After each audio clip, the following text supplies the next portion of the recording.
بسم اللہ الرحمن الرحیم۔ آج میں قرآن پاک کی 112ویں سورہ اخلاص لے کر حاضر ہوئی ہوں۔ یہ مکی سورہ ہے۔ اس کا ایک رکوع 15 کلمات اور 47 حروف ہیں، اور اس سورہ کے 20 اور بھی نام ہیں۔ اس میں خالص اللہ تعالیٰ کے بارے میں ذکر ہے اور توحید کا بیان ہے، اس لیے اس سورہ کو سورہ اخلاص کہتے ہیں۔ اور اللہ تعالیٰ ہر نقص و عیب سے پاک ہے، اس لیے اسے سورہ تنزیہ بھی کہتے ہیں۔ جس نے اس سورہ سے تعلق رکھا وہ غیروں سے الگ ہو جاتا ہے، اس لیے اس سورہ کو سورہ تجرید بھی کہتے ہیں، اور اس کو پڑھنے والا جہنم سے نجات پا جاتا ہے، اسی لیے اسے سورہ نجات بھی کہتے ہیں۔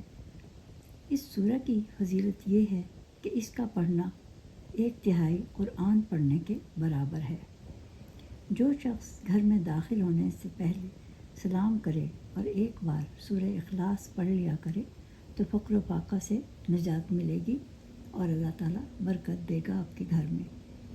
اس سورہ کی شان نزول یہ ہے کہ کفار نے حضور صلی اللہ علیہ وآلہ وسلم سے اللہ تعالیٰ کے متعلق طرح طرح کے سوال کیے تھے۔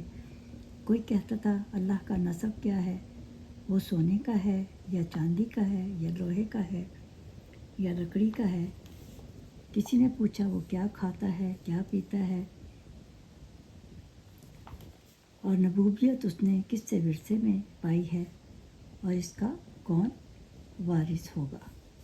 اسی لیے اللہ تعالیٰ نے یہ سورہ نازل فرمائی۔ اس سورہ میں اللہ تعالیٰ کی وحدانیت بیان کی گئی ہے، جس کا ترجمہ یہ ہے کہ اس کہو کہ اللہ ایک ہے، وہ بے نیاز ہے، نہ اس نے کسی کو پیدا کیا اور نہ ہی کسی نے اس کو پیدا کیا، وہ اکیلا ہے، اس کا کوئی شریک نہیں، اور وہ ہمیشہ سے ہے اور ہمیشہ رہے گا۔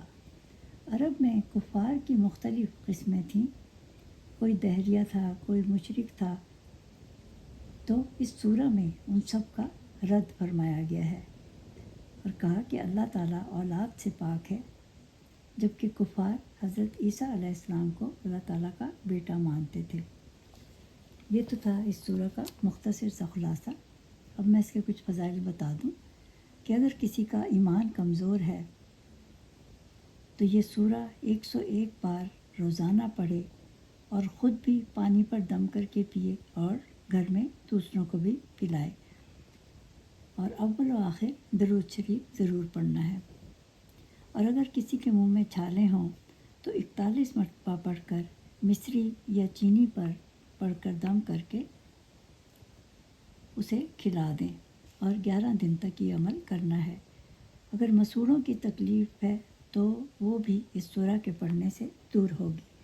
کسی موذی جانور نے کاٹ لیا ہو یا کوئی کسی کو کرونا ہو گیا ہو تو روزانہ 100 بار پڑھ کر دعا کریں۔ 90 دن تک یہ عمل کرنا ہے۔ روزانہ عشاء کی نماز کے بعد پانی پر دم کر کے خود بھی پئیں اور گھر والوں کو بھی پلائیں۔ اور اگر کوئی بانجھ ہے، اولاد نہ ہوتی ہو، تو 10 روز تک عشاء کے بعد 1000 بار پڑھ کر اولاد کے لیے دعا کرنی ہے، اول و آخر درود شریف کے ساتھ۔ اور اگر کوئی حاجت یا ضرورت پوری نہ ہوتی ہو تو روزانہ اس سورہ کی 71 مرتبہ تلاوت کریں اور 71 دن تک ہی یہ عمل کرنا ہے۔ اللہ تعالیٰ غیب سے فیصلہ فرما دے گا۔ اور اگر کوئی بے گناہ قید ہو گیا ہو تو روزانہ 1000 مرتبہ پڑھے، اول و آخر درود شریف کے ساتھ، اور دعا کرے۔ یہ تو تھا اس سورہ کا خلاصہ اور فضائل۔